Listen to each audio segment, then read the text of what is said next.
Ya, halo, Assalamualaikum warahmatullahi wabarakatuh. Hari ini untuk mata kuliah metodologi penelitian, kita masuk di penentuan analisis. Sebenarnya penentuan analisis sendiri akan dibahas lebih lanjut pada mata kuliah biostatistik.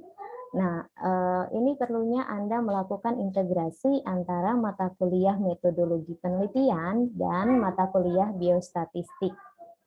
Jadi nanti Anda bisa konsul lebih lanjut mengenai uji-uji dan bagaimana uji tersebut dilakukan. Yang pasti adalah uji ini akan bisa Anda lakukan ketika Anda sudah punya dataset. Anda boleh berlatih sendiri dengan menggunakan data hipotek, ya, hipotetik atau data karangan sendiri, atau memang nanti ketika Anda sudah penelitian, kita bisa melakukan praktik yang lebih real dengan SPSS selanjutnya, begitu ya. Jadi Ibu ambil materi ini dari buku M. Sofiuddin Dahlan tahun 2014 dengan judul Statistik untuk Kedokteran dan Kesehatan, Deskriptif, Bivariat, dan Multivariat. Jadi sebagian besar penelitian D3 itu sifatnya deskriptif. Bahkan ada yang penelitian S2 juga deskriptif. Tinggal kita kaji kembali apakah variabel dependennya itu kategorik, numerik, atau rate. Ya. Nah, kalau kategorik jenis datanya itu masuk ke dalam jenisnya proporsi ya atau persentase, jumlah persentase, masuk ke interval kepercayaan. Proporsi ini hanya untuk melihat gambaran seberapa besar sih kejadian COVID misalnya di Kota Tangerang gitu ya. Atau misalnya dari sekian persen penderita COVID yang ibu hamil itu berapa persen. Nah, itu masuk ke dalam proporsi. Kemudian sensitivitas dan spesifisitas ini biasanya masuk untuk penelitian untuk uji alat ya, sama dengan area under the curve ya, the curve atau disingkat AUC ya.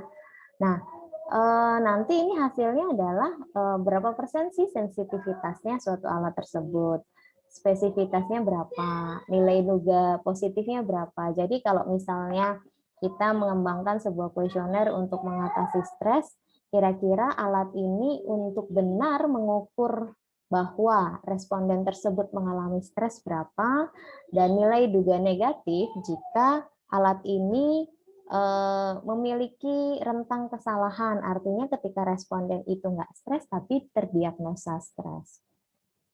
Kemudian juga ada rasio kemungkinan positif dan rasio kemungkinan negatif.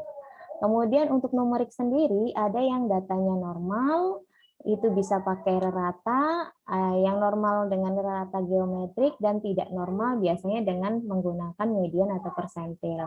Oh iya, untuk data yang tidak normal ini bisa dilakukan beberapa tindakan untuk dinormalkan. Nah, ini nanti bisa konsul lagi ke dosen biostatnya ya. Kemudian kalau rate ini kita pakai incident rate. Setelah itu kita juga perlu memastikan untuk skala pengukurannya. Biasanya kalau skala pengukurannya numerik itu kan antara interval atau rasio. Oleh karena itu, Anda dalam mendefinisikan operasional variabel yang Anda teliti itu harus betul-betul berdasarkan operasionalnya, mau bagaimana nanti dilaksanakan dalam penelitian. Contoh interval itu biasanya suhu badan. Kalau rasio kadar gula darah. Kadar gula darah ini biasanya menggunakan angka, apakah itu 100, 140, 70, 143, atau 560, itu bentuknya rasio. Jadi kadar gulanya sesuai dengan ukuran yang sebenarnya. Kemudian untuk data kategorik atau kualitatif, ini biasanya bentuknya adalah ordinal dan nominal. Kalau ordinal ada tingkatan, misalnya seperti klasifikasi gula darah, ada gula darah rendah, gula darah normal, dan gula darah tinggi. Normal itu kan berarti kalau misalnya gula darah tidak puasa misalnya 140, antara 100 sampai 140. Nah, kalau rendah misalnya berapa? Apakah di bawah 70? Seperti itu. ya, yang nantinya itu harus dijelaskan pada definisi operasional di hasil ukur.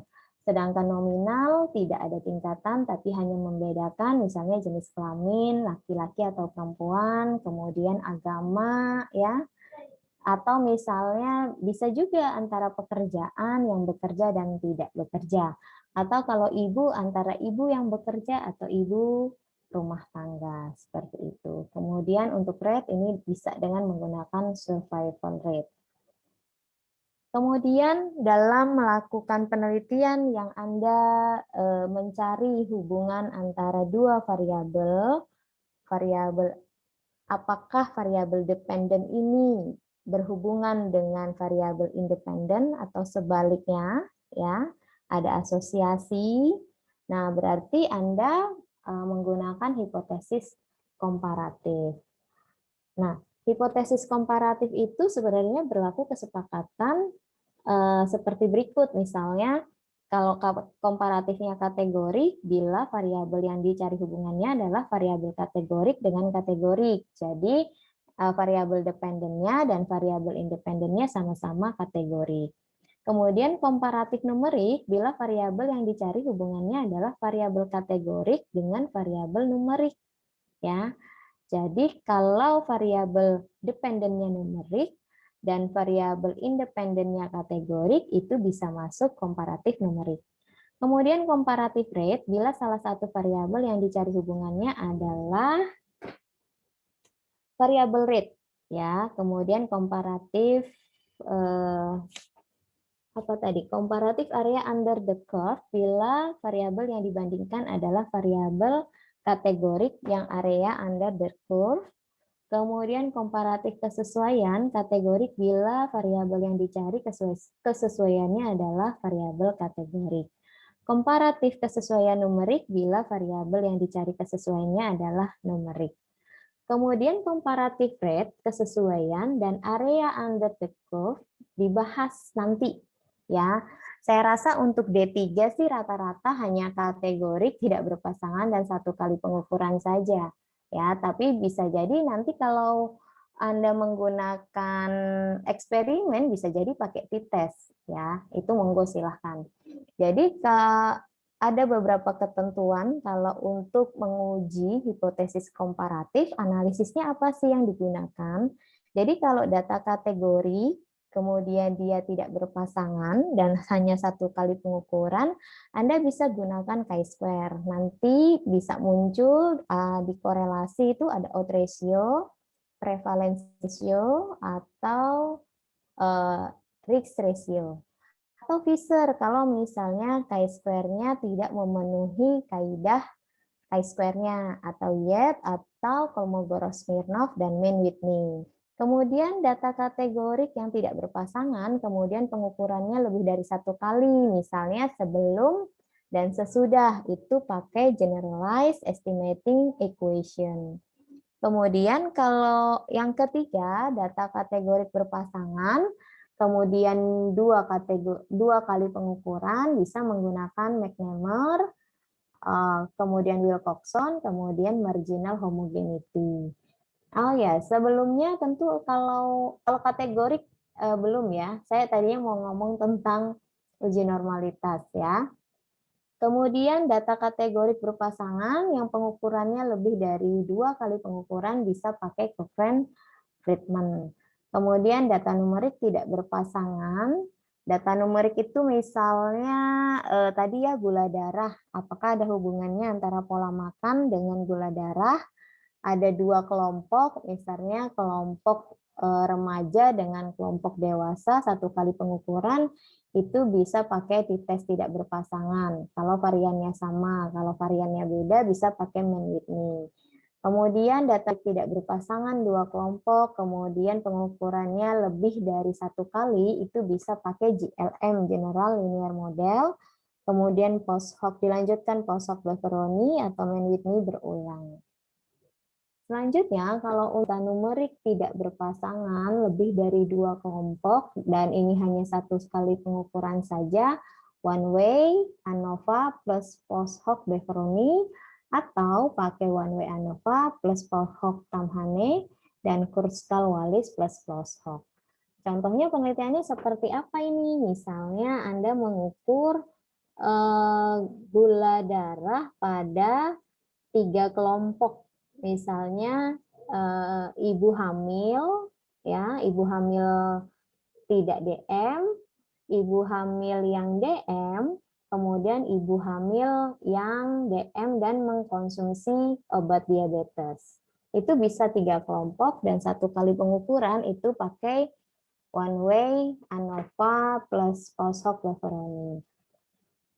Kemudian yang nomor 8, data numerik yang tidak berpasangan, kemudian lebih dari 2 kelompok dan lebih dari 1 kali pengukuran bisa menggunakan GLM plus Flossholt atau Kruskal-Wallis plus Mann-Whitney. Jadi kalau misalnya tadi ada ibu hamil yang diukur gula darahnya, kemudian ada ibu hamil yang diabetes yang diukur gula darahnya, kemudian kelompok ketiga ibu hamil yang diabetes dan mengkonsumsi obat secara teratur, diukur ya gula darahnya lebih dari 1 kali, misalnya 2 kali pengukuran minggu ke, misalnya kan DM itu kalau diabetes gestasional itu muncul di trimester 2.